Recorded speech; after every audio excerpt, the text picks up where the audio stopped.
It's Spoilerin time, folks, where we take all that hard work we do on our other show, Cordkillers, learning how to watch things, and then talk about them. This week, we're going to spoil the episode Ariel from Firefly and episode 9 of season 3 of Rick and Morty. I'm Tom Merritt, and with me to spoil you like a baby is Brian Brushwood. Oh man, this is we're in that lull before all the great television just assaults our face all at once. It's one of those rare moments. It's that autumn lull where they're just waiting to spring all the fall television on you. Did you just throw autumn, spring, and fall into your sentence? Yes. It was the winter of my discontent. Okay, all right. I've got a Joining us live in studio is Mike TV of Get Set Go fame, twitch.tv/Get Set Go. Mike TV Live. Mike TV Live. Got it. Okay. Thank you for joining us, man. Yeah, thank you. Thanks for having me. Oh man, shall we jump in with a little bit of the winter movie draft? Yes, we should.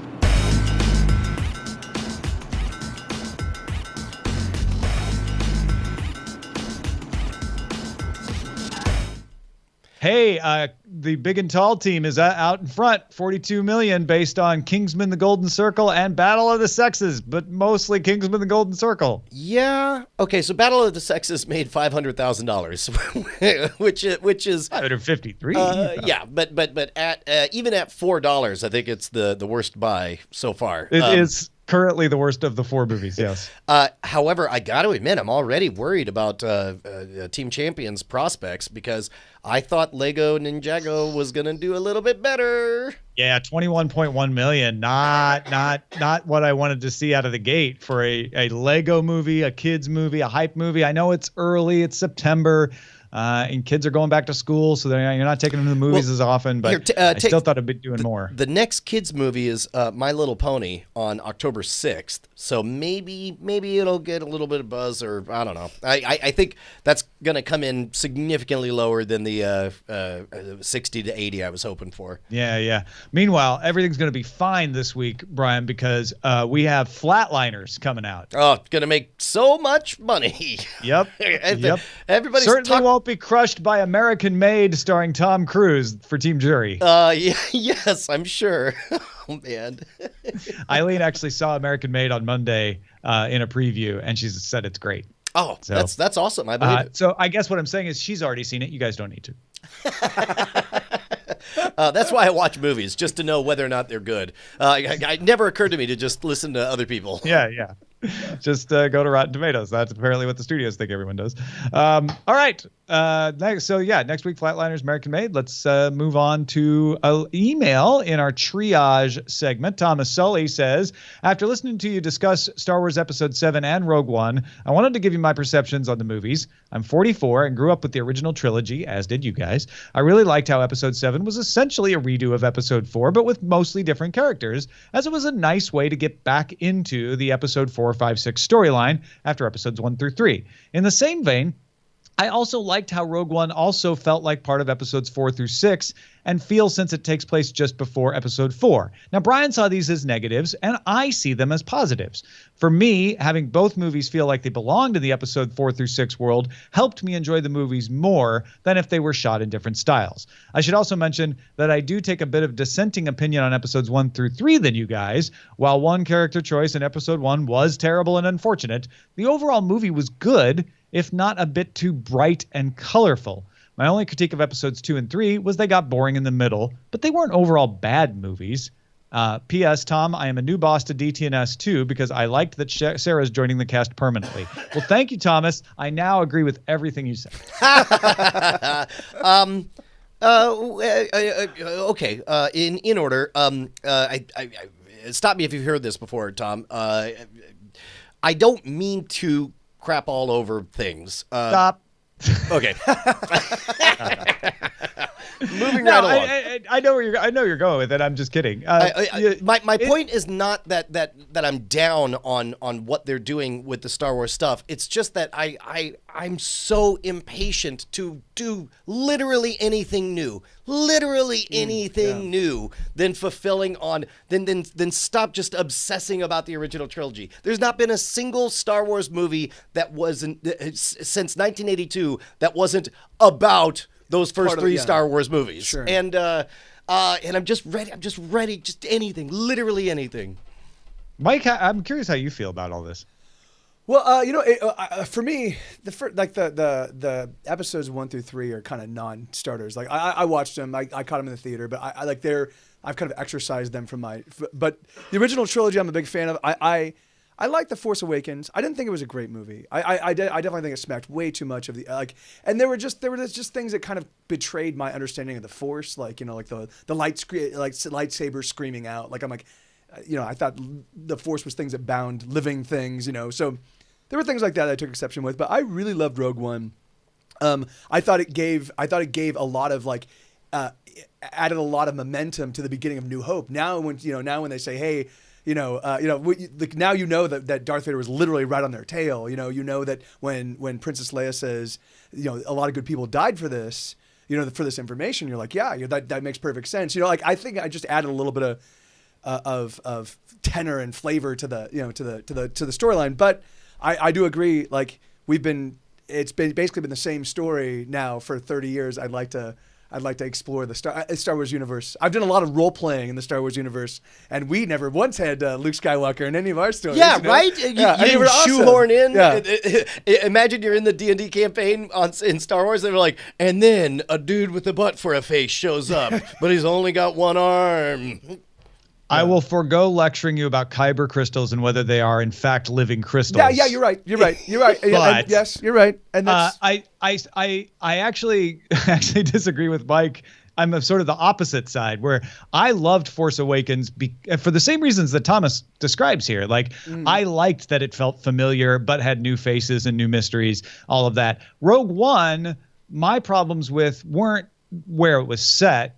It was just a little bit of the pacing and the way the story was told and some of the things that I expected out of it. And we've gone over that a while. But I think what all of our opinions, all 4 of our opinions, including Thomas Sully, shows is, hey, man, people can enjoy things for different reasons. And they're none of them are wrong. Brian's not wrong for wanting to have something new. That's what he wants. Yeah. And Thomas Sully isn't wrong for saying, no, I felt comfortable. I wanted more Skywalker. I wanted more of the same. And that's what I enjoyed. And that's fine. Yeah, and the thing is, I actually, the day that they were made available, I bought both The Force Awakens and Rogue One. So I still enjoy those movies. I've watched them multiple times, But for me, it's if the rest of the trilogy kind of follows the same suit, if they just ends up being a sort of a shot for shot recreation, that's when I'll get pretty frustrated. My hope is that this next episode takes it in a pretty divergent. That's your new. Bryce in the chat saying, "What about Star Peace?" I would love that. Well, what if that's what they do, right? What if that's what they? What if it's not called Star Wars anymore when they change? That's called Star Trek. All right, it's called Star Smug. Yeah. All right, let's get to Rick and Morty episode 9 of this season, which really has the past few episodes have turned me around on any of the small doubts I had. I again adored this. I even love that where they very clearly point out, I guess we need Morty to have a good story, while they're telling a story without Morty. I love the alternate rainbow universe, and kind of exploring a more complex side of Beth. Brian, how'd you feel? I was super, super glad to have split adventures between Rick and Morty, and I enjoyed. I think Jerry had the stronger timeline. It felt a bit out of nowhere to indicate just randomly oh yeah, by the way, 3 seasons in, we're just going to flatly announce that Beth is a murderous sociopath. And without any connection, I can't think of anything that set that up before this. So that was a bit jarring for me. And it did feel like the world was horrific and crass just for shock value, which is fine. But I don't know. I thought this was I'm not going to say it was a weaker episode because there were some good gags in there, but I do think it was the most off-brand. I saw a lot of stuff just coming out of nowhere. And I felt it was on brand for me because Beth, as Rick's child, has been a mystery to me. Why is she, how is she related to him? I don't you can have a grandson that's that much different because there's some Jerry in him, right? And obviously there's some of Rick's wife, whoever she is, in Beth. And I'm really curious about that story eventually someday too. But this showed me that what Beth's been doing is repressing the part of her that's like Rick. And I felt like that made way more sense out of Beth to me. Yeah. What about you? You caught this, right? No, I didn't. Yeah, whoa. yeah. So my Rick and Morty's viewing is basically you go, have you seen this latest episode? And then every time Night Attack is over, and I force feed you some more Rick and Morty. Yeah. I love it. I just haven't had the time to kind of keep up with it. Right on. All right, let's move on to Firefly, the episode Ariel, and wow, heist. This is the heist episode, right? And every time I watch it, knowing what's going to happen, I still get, maybe not chills per se, but I still get really excited about that scene at the end where Mal just turns on Jane and teaches him a lesson. Yeah, but what's great about it is it doesn't feel like he's teaching a lesson. Like that moment of betrayal, like it feels, to be honest, it feels more like a baptism than anything else. Whereas just like, here is your new gospel. If you want, if you successfully convince me that you're all in and that we could trust you forever and that you will always be all in, then you can come in. But even then, it wasn't set that way. It was set like, you done goofed, you're gonna die, and then that's it. And yeah, and I feel like you have to be like that with Jane to make it sink in. I don't want to get into controversial dog training, but whether you agree with it or not, there has been the theory that you flip the dog on its back and teach him that you're dominant, and that's what Mal was doing. Maybe it doesn't work with dogs, but it certainly works with Jane. I also I like the whole setup. One of the things that Firefly did that was really interesting was they went out of their way to remind you that the Alliance isn't bad. They're just heavily bureaucratic and heavily rule based, and they're the haves, and all these other people are the have-nots, and they're not big on freedom or personal privacy or any of that other stuff. And I like the fact that the opening scene where there's a contingency of people who are like, man, I really just like to go outside. I hear there's cool stuff. We're in a very rich neighborhood. I want to go. And just the flat, like, nope, nobody goes anywhere. And I thought the conceit of the heist by getting drugs, it's great because, number one, that's a high density item that has a lot of value. And also it plays into the fact that even though we know these guys are going to lie, cheat, and steal, that they're good. And that ultimately this heist is going to benefit lots of people. I thought all of it felt good.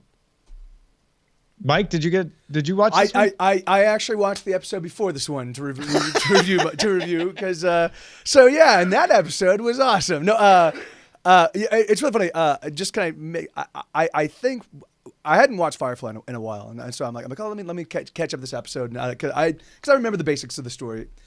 And when it started, I forgot the opening title was that kind of countrified, kind of westerny tune. And I realized I made this through the lens of my memory. I'm like, is this why Star Trek Enterprise had their really kind of like countrified Bryan Adams sound? Yeah. Like were they trying to do a little tip of the hat to the same Firefly vibe? I thought Enterprise came out first. I could be wrong. It's been a long time getting from there to here. Yeah. Remember exactly which one came out first. Yeah. Anyway, but the thing is, because I'm like, if that was the case, then that would totally explain it. Because I'm like, why is this song anyway? Yeah, no, my only Enterprise was first. It looks like. Oh, was it? Okay. 2001 to 2005. Yeah. Okay. So Joss Whedon ripping off. Yeah. It turns out he's like, I need a Bryan Adams sounding song.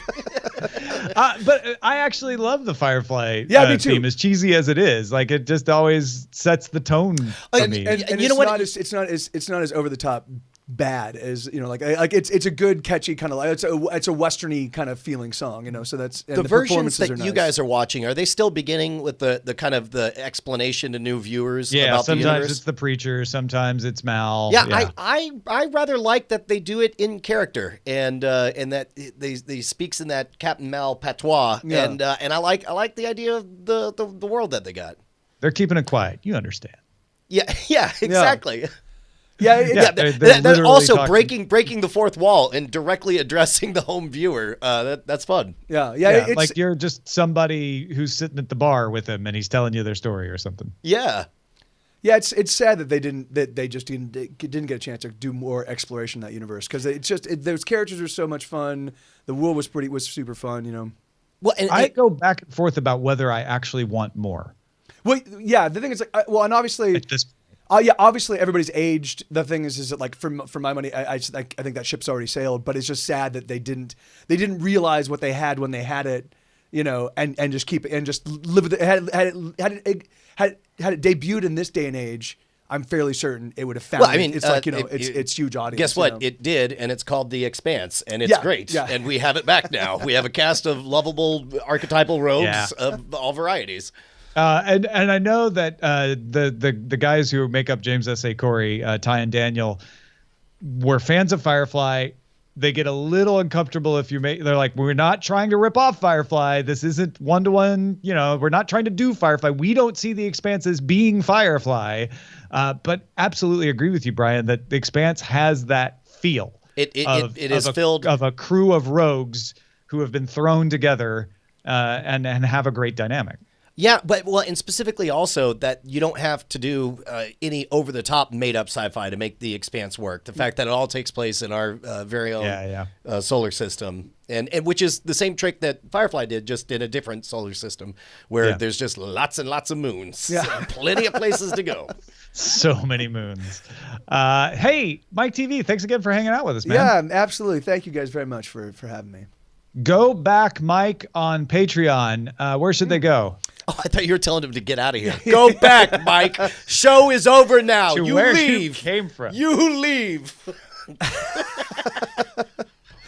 Okay. Go give Mike money is what I'm trying to say. What's your Patreon again? It's Patreon / Get Set Go. So that's pretty easy. Patreon.com/GetSetGo. And of course, you got a brand new album out as well. I do. Yeah, it's called "This Is Why We Can't Have Nice Things," and it's got 45 songs on it. And I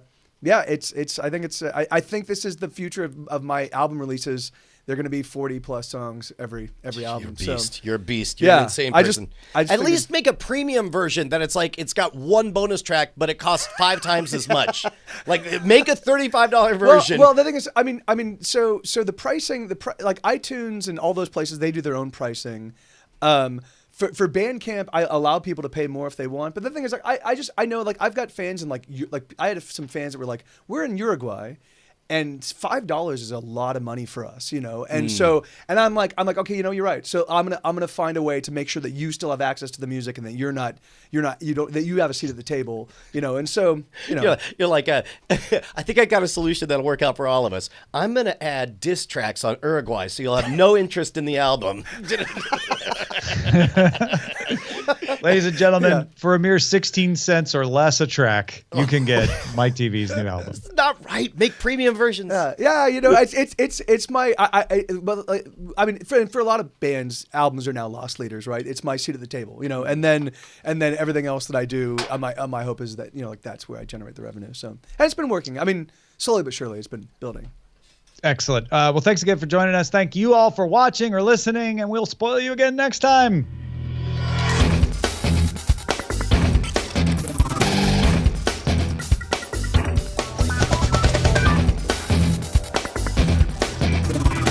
Diamond Club hopes you have enjoyed this program.